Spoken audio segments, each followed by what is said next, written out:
It's another lady of the house kind of day, and today we're spring cleaning the kitchen.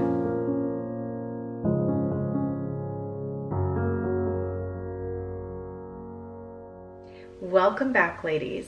Today I wanted to cover a couple of things when it comes to spring cleaning the kitchen.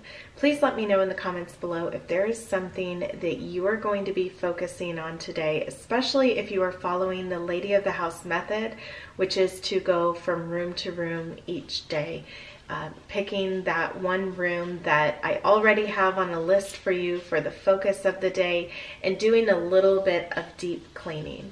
So when it comes springtime, it's not like we have an overwhelming list of things to do in each space, because every single week we are picking something that needs to be done within that space for that day. So what I am going to pick today is something that has been on my list for a while, but it just is a little bit more difficult to get to, which is the top of the fridge and underneath the fridge and behind it. So I had my husband move the refrigerator out for me today. So I'm very grateful that he did that.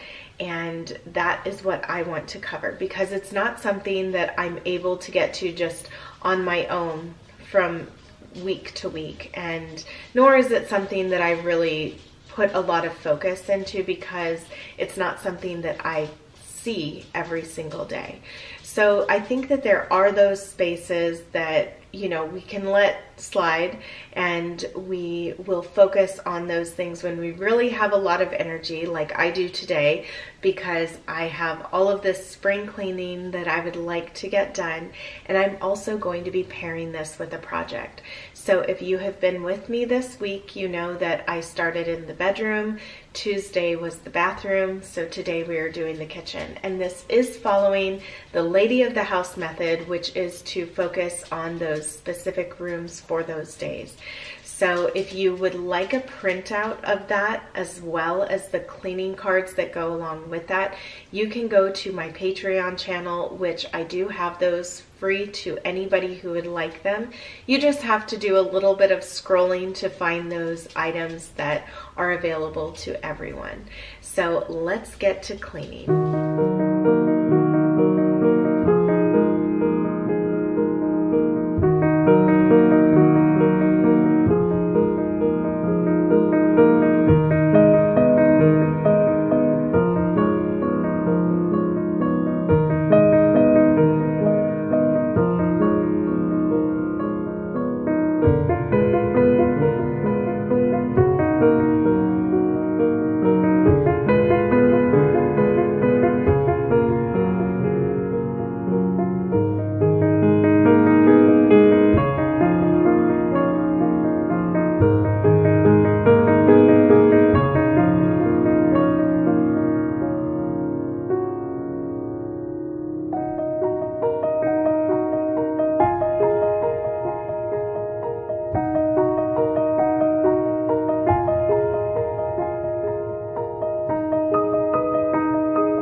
Now, one of the things that has been bothering me for quite some time is the damage done to our laminate flooring due to the leaking from our fridge.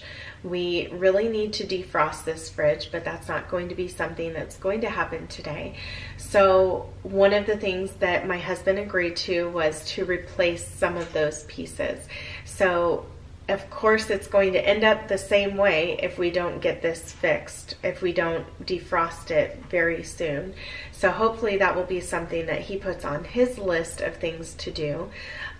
But for the time being, it's just going to be nice to have the laminate flooring pieces replaced. So one of the other things that I really want to focus on is just doing a thorough clean of the floors. I think that this is something that needs to be done frequently, especially the baseboards of the floors, and just really getting in there. I like to just get down on my hands and knees and take care of it with a wash rag. But I did find a new mop, which is a spin mop, and I found it on Amazon. So this has been working out really well for me. And I think that if you are looking for a mop that's more of that spin mop, maybe you don't like the ones that you've found in store, definitely check out Amazon and what kinds they have available. They have them in so many different colors as well. I will see if I can link that in my description box as well.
Now finally, it's time for a project pairing. I really enjoy pairing some kind of painting project to this because it's springtime, so I just really like to take out the paint and do some touch-ups. So I have this paint right here, which is called Crystal Cut. This is by Behr, and it's the color that I painted the walls in the kitchen as well as the living room and dining room area. So I have a couple of areas that definitely need a little bit of touch up, and then I'm also going to just be looking at the backsplash here. I think that I can touch up a few different areas as well. And sometimes, especially because we don't have a real backsplash, sometimes that's necessary. That way the wall looks nice and pristine, because it can, with grease and everything like that, it just starts to collect the dirt, and it doesn't matter how much I wipe those walls down, they still just really collect the dirt over time, especially in the walls have a texture to them, so they really get into the grooves there. But this is the perfect day to just do a little bit of touch up.